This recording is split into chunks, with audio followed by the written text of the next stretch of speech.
Hey everybody, thanks for joining me today on Classic Mini DIY. Today I've got something really special in store for you guys.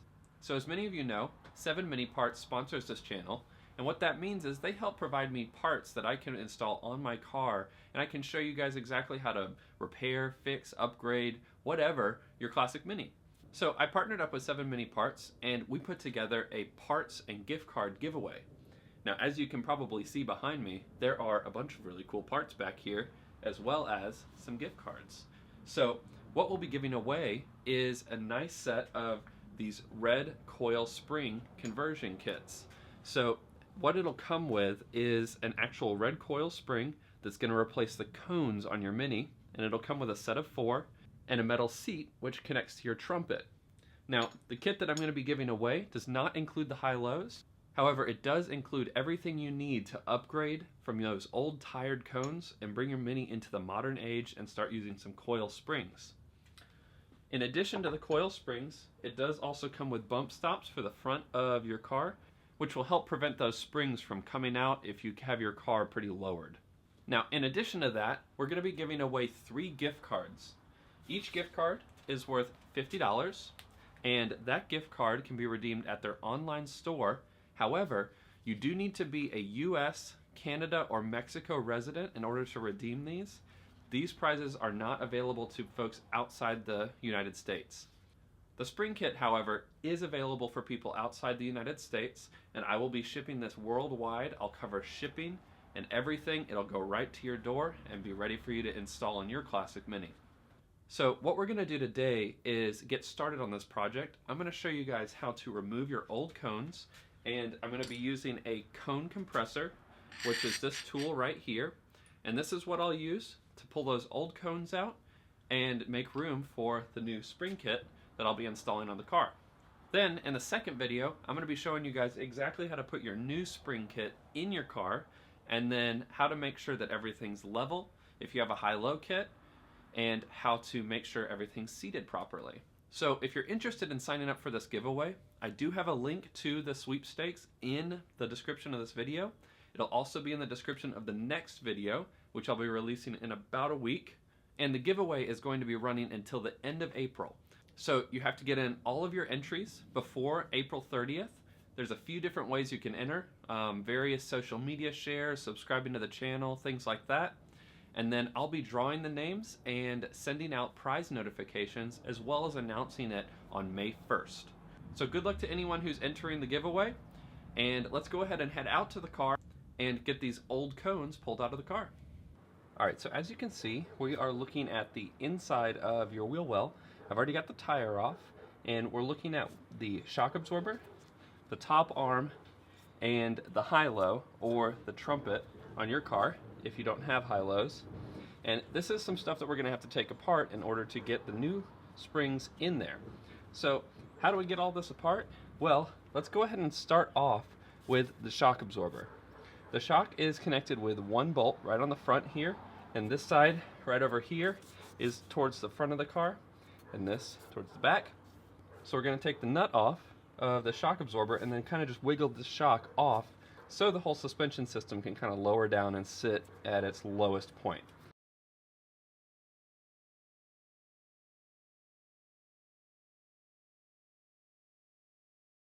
Now, if the shock absorber doesn't wiggle off, if you don't have enough wiggle room, you might have to take the bolt out that's at the top. That's the same process, just loosen that bolt up and the shock should be able to come right off.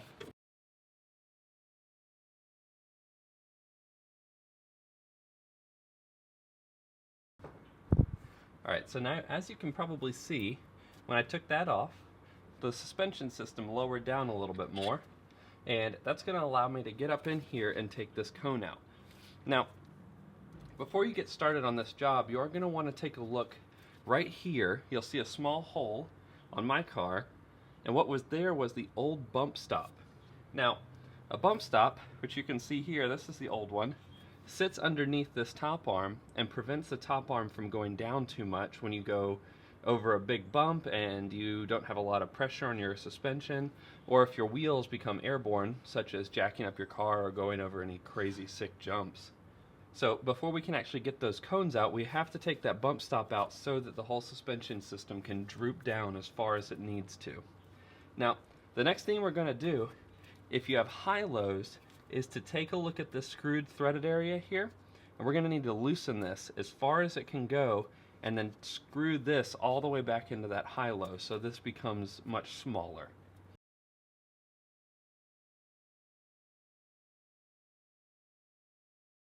Now, as you can see, I screwed that all the way down, and what that's going to allow us to do is bring the suspension in as much as we can.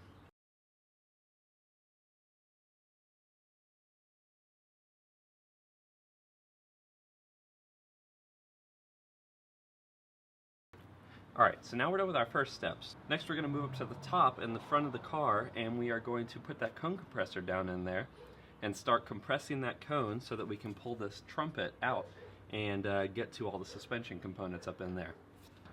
Alright, so now we have our cone compressor here, and it's pretty straightforward. You basically add a little bit of grease or anti-seize to the end of this so that you don't strip out these threads. This slides down, threads into your cone, and then this at the top is then tightened to tighten it down and press this downwards and pull the cone up. So I'm going to go ahead and stick that down in there, and we'll start threading that cone.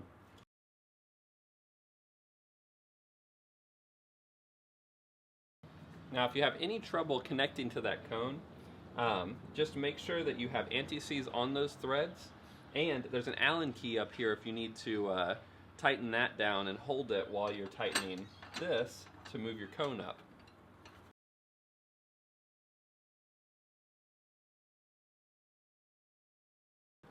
Alright, so you may notice that this is now loose. After compressing that cone, I was able to get the little post that sits down in the bottom of your high-low out, which looks just like this. This little ball sits down in that hole and sits inside your high-low, like so. That needs to come out, and then you'll have room to kind of move this around and get everything out of there. Now, one thing you may run into, if your cones have been on there for a while, is the trumpet could be stuck to the cone, and that's okay.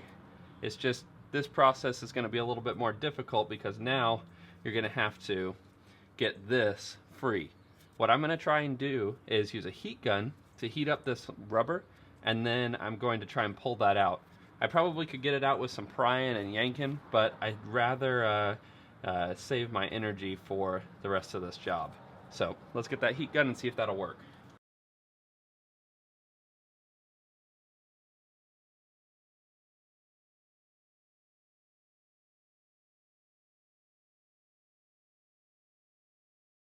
There we go. That's why that was so difficult. It's like all rust, nice and grody. That's nice. Alright, so once you've compressed your cone and you've pulled out the trumpet, the next thing you're going to have to do is take the beam out of this top arm here. Now I was hoping to take the cone out without taking this top arm off, but it looks like I'm going to have to. And in order to do that, I had to disconnect the top arm from the top of the hub here, and you're going to need a ball joint splitter in order to do that. This is extremely important, and I strongly recommend a ball joint splitter like this, where you tighten it, presses down, and splits the ball open. In my opinion, the fork ones are not so great and they don't work quite as well, so definitely recommend this one. And keep in mind, if you don't have one of these, you can run to Advanced Auto. They do rent these, so you can just stop by Advanced Auto and find one, and it just slips over this, which would be in your top arm. You tighten it down and it pops it loose. So once that's loose, you'll see my top arm is kind of loose here now. The reason it's like that is because I've taken out the two 9/16 nuts that sit here, and there's another one that sits in the back. You're going to have to take those out in order to loosen up this nut on the other side of the top arm. And as you loosen that, you'll be able to push it through. After that, you just pull this rod out enough to where your top arm will slide out, like so. There's your top arm. Set that aside, try not to get too much grease in that, or try not to get too much debris in that. And then just pull that cone out of its home here. there you have it. One big old cone. Pretty straightforward.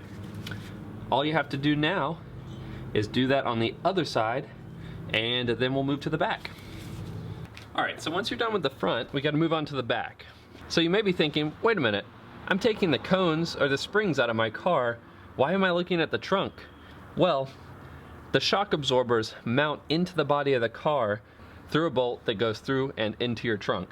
And, you may have guessed it, it's behind this fuel tank. So, we have to take this fuel tank out in order to get to the shock absorber mount that's behind it. Now, you can do this while there is fuel in the car, but you have to be extra careful because you have to open up your fuel tank reservoir and you may spill it in the back. So be extremely careful when you're doing this. However, it is pretty straightforward. This bolt right here has a strap that goes around your fuel tank.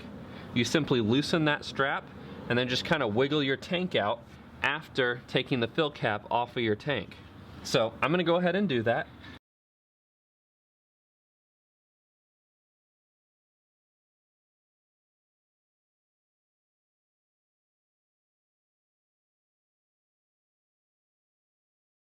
Alright, so that should be enough room for me to reach back there. Yep, I can feel the top of the shock absorber. Now I can go to the outside of the car and start taking everything off of that, and then I'll drop the shock absorber outside the top of your wheel well. Alright, great. So we have the wheel off. Next step is to take the top of the shock absorber loose.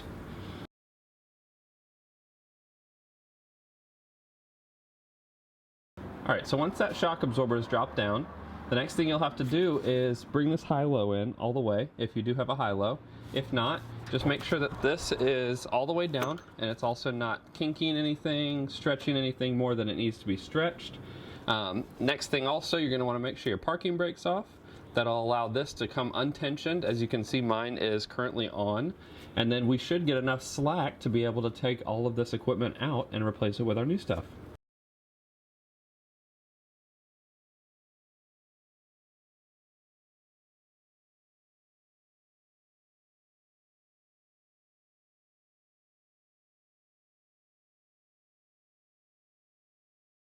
Alright, so once you have the high-low loosened all the way, the next step is to take the knuckle joint out from in here.